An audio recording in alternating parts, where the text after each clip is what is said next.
안녕하세요. 예수비전 성결교회 안희한 목사입니다. 현재 한국교회에서 예배 상황이 굉장히 많이 어려워졌습니다. 교회학교와 학생의 예배도 상당히 많이 무너졌고요. 청년 예배 역시 마찬가지입니다. 너무너무 가슴이 아프고 속상합니다.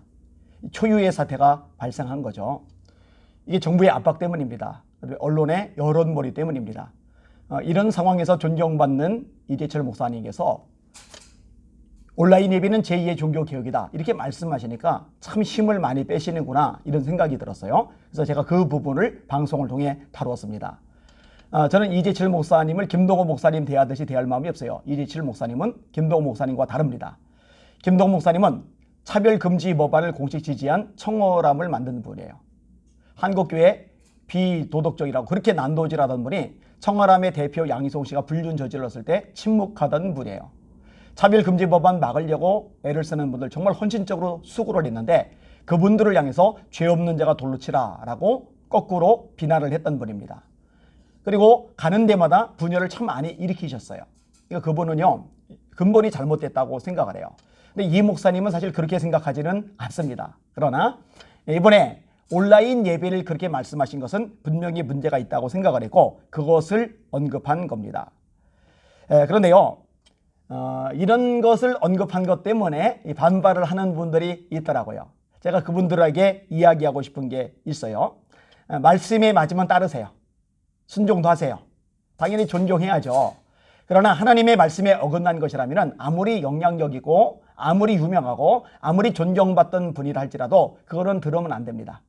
이번에 온라인 예배는 제2의 종교개혁이다는 그런 맥락에서 이야기를 한 겁니다.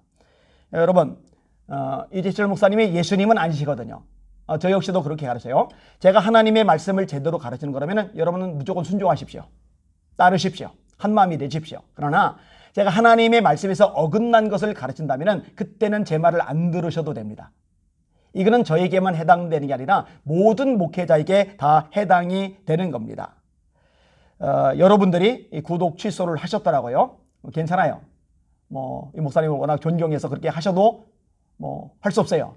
그런데 그런 것들 때문에 잘못된 가르침을 그냥 보고도 방관하고 지나갈 수는 없는 거예요. 그런 건 바로 잡는 게 필요하니까요. 자, 온라인 예배의 문제점들을 계속 다뤄갔는데요. 자, 예를 들어서 전도한 사람. 한 영혼을 전도를 했어요. 그 전도한 사람을 예배 자리로 같이 데리고 가야 되는데 어디로 가야 될까요?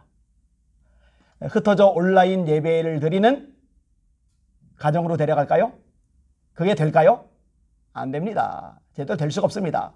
자, 스마트폰을 제대로 다루지 못해서 온라인 예배를 아예 드리지 못하는 연세 많으신 분들, 그분들은 어떻게 할까요? 연세가 많으시니까 그냥 예배 포기하라고 그럴까요? 아니요. 현장 예배가 있어야 그런 분들을 모시고 가죠. 또 모시고 간 다음에 그런 분들에게 사랑과 정을 주죠. 제가 기러기 부부 이야기도 했어요. 아내와 자녀들이 외국에 가 있고 본인이 열심히 일을 해서 돈을 버네요. 온라인으로 얼마든지 소통하죠. 요즘 카카오톡, 보이스톡으로 하면은 비용 안 들이고 국제전화가 가능해요. 화상 채팅도 얼마든지 가능해요. 그런데요, 수많은 가정들이 깨집니다. 왠지 아세요? 온라인으로는 절대로 채워질 수 없는 것들이 있거든요. 모여야 되거든요. 함께 어울려야 되거든요. 손과 손을 맞대야 되거든요. 이런 과정들이 꼭 필요한 겁니다.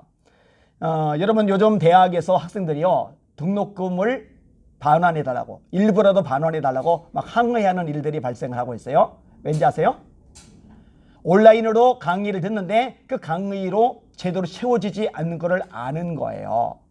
중고등부 아이들도 마찬가지입니다. 온라인으로 수업을 들으니까 학교를 안 가서 편하대요. 그런데 솔직히 공부는 안 된대요. 그럼 예배는요? 예배는 더합니다. 더 심각한 차원이죠. 이런 걸 잘 파악할 필요가 있는 겁니다. 정말 감사한 거는요. 그래도 제가 무엇을 얘기하고자 하는지 이걸 명확하게 파악하시는 분들이 참 많으세요. 그분들 글 몇 개만 인용을 할게요. 김쌤님의 글입니다.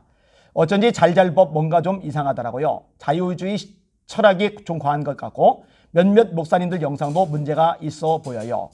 성경적으로 풀려 하시는데 성경적이지 않더라고요. 참으로 애매하게요. 질문이 된 결론과 답이 늘 애매모하더라고요. 그리고 최근 확신한 게 교회에 모이는 문화를 아주 그럴듯하게 하지 않아도 된다는 식의 결론과 그리고 영예 예배는 영상 예배로도 가능하다라는 결론이 참 찜찜했습니다. 하나님은 우리를 통해 교회를 통해 일하시잖아요. 모이게 힘쓰라고 말씀하셨잖아요. 영상 예배는 곧 교회 분리 개인으로 가는 시작점이니까요. 그리고 자꾸 인간의 자기 성찰을 다루는 얘기도 그렇고요. 마지막 시대는 정말 기도하지 않으면 안 될 것 같습니다. 참 지혜롭게 얘기를 잘 하셨어요. 김종철님의 댓글도 제가 의미 깊게 읽었어요. 이 시대의 절대화된 예배당이 어디 있습니까? 예배당을 절대화한다고 하시니까 이 부분 얘기한 거죠. 요즘 예배당 절대화 진짜 누가 합니까? 수천 수만 교회 공동체가 있고 공동체가 함께 모여 대면 예배드리는 각각의 수천의 수만의 예배당이 있습니다. 지금은 예배당이 한 장소로 절대화되지 않은 시대입니다. 어느 예배당이든지 교회 공동체가 모여 예배드리면 하나님과 만남이 이루어집니다.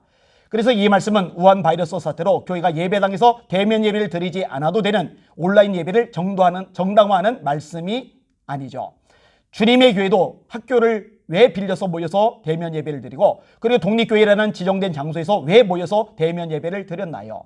비대면 온라인 예배를 진작 드리시죠. 장소가 절대화되지 말아야 하지만 교회는 공동체, 주님의 몸된 공동체로 모여 예배 드려야 하기 때문에 예배당이 필요하고 대면 예배가 절대 필요하죠.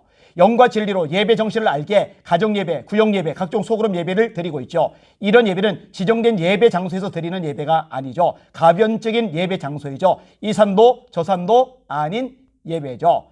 이재철 목사님은 왜 한 장소에서 사람들을 모아 예배 드렸나요? 개인적으로 드리라고 하죠.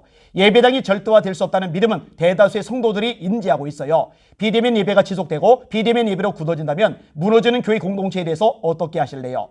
비대면 예배를 정당화하는 궤변 같아 보이네요. 비대면 예배는 공동체를 파괴하는 대포가 될 텐데 어떻게 하실래요? 그리고도 뒤에 내용들이 많아요. 참 장문의 댓글이에요. 여기까지만 읽도록 하겠습니다. 하나 더 소개할게요. 김강도사님이라고 영어 필명이 돼 있으십니다. 미국의 캘리포니아주는 코로나 초기 때에 주 정부 명령으로 모든 주민들이 병원과 약국, 마켓 가는 것 외에는 외출을 금지하며 모든 사업체와 식당 가게들도 필수 업종 외에는 문을 닫게 했어요. 그러므로 교회가 예배를 못 드려도 정부를 비난하거나 불응하지 않습니다. 예외적인 곳 몇 군데가 있긴 합니다. 그러나 한국의 교회 상황은 다릅니다. 이분들이 정확하게 보고 계시는 거예요. 천주교, 불교는 모임을 가져도 되고 식당들도 술집들도 영업을 하는데 교회 예배를 못 드리게 하는 것은 누가 보더라도 정말 잘못된 것입니다. 이때 정상적인 목사님들이라면 항의하고 시정을 요구함이 마땅한데 온라인 예배를 합리화하는 것은 적어도 한국에서는 잘못이라고 생각합니다. 그렇죠. 잘못했죠. 명백히 잘못했죠. 그럼 들고 일어나야 되는데 목소리를 높여야 되는데 이제라도 현장 예배 고수하라고 주님의 말씀에 따라 모이기를 힘쓰라고 전해야 되는데 온라인 예배가 종교개혁이다 이렇게 말해버리면 얼마나 많은 목회자들이 얼마나 많은 성도들이 헷갈리고 여기 미혹이 되겠느냐고요. 저는 그 부분만을 언급한 거예요. 이치를 목사님의 삶 자체는 인정합니다. 존경합니다. 그러나 이 부분은 잘못된 겁니다. 아무리 유명해도 아무리 글렸대도 아무리 존경받을 만해도 그분들이 우리 기준은 아닙니다. 예수님만이 우리 기준입니다. 하나님의 말씀만이 우리 기준입니다. 이 말씀으로 유명한 분들도 존경받는 분들도 분별해야 돼요. 앞부분에 말이죠. 여러분 제가 하나님의 말씀에 맞게 가르친다면 따르고 순종하세요. 그러나 하나님의 말씀에서 벗어난다면 그건 따르지 않아야 됩니다. 그게 제대로 된 신앙입니다. 이렇게 가르친다고 그랬죠. 다시 한번 요 얘기로 마무리를 하겠습니다. 오직 성경으로 솔라 스크립트라죠. 오직 믿음으로 솔라 피데죠. 오직 은혜로 솔라 그레이스죠. 솔라 그라티아죠. 이게 종교개혁의 중요한 이슈, 중요한 개념인데 솔라 스크립트라 오직 성경으로 지금이야말로 종교개혁으로 돌아간다면 성경으로 돌아가야 돼요. 성경에 원래 하나님의 말씀이 말하는 그대로 해야 되는 거예요. 날마다 마음을 같이하여 성전에 모이기를 힘쓰고 모이기를 패하는 어떤 사람들의 습관 같이 하지 말아라. 모여라. 말씀대로 하면 깔끔하게 끝나요. 심플합니다. 이게 저의 결론입니다. 하나님의 말씀에 든든히 서는 우뚝 서서 요동하지 않은 저와 여러분들 되시기를 주님의 이름으로 축복합니다. 할렐루야.